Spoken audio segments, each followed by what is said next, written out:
सगळ्यात महत्वाचं आम्ही जो राज्यामध्ये सगळ्यात एक महत्वाचा मुद्दा का असतो तो म्हणजे मतदार यादीमध्ये जो घोळ आहे तो घोळ कमी झाला पाहिजे म्हणजे दुबार नावं असंख्य नावं दुबार आहेत एका मतदाराचे 8-8 ठिकाणी नावं आहेत बरेच जो मतदार यादीमध्ये जो स्कॅम्प आहे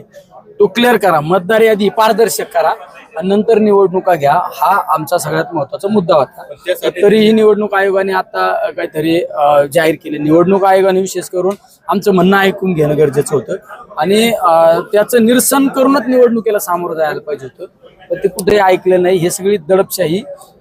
चालू आहे ऍप मध्ये सुद्धा आता तुम्ही पाहिलं असेल ऍपचं सुद्धा तो सोडून द्या आता पाहिलं मतदान केल्यानंतर ईव्हीएम वर जे मतदान करतो ना आपण ईव्हीएम वर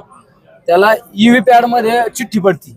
पण मला तर अशी माहिती मिळाली की ती ईव्ही पॅडच नाही म्हणजे आता तुम्हाला त्या मसनी आणि तुम्ही एकदम ओके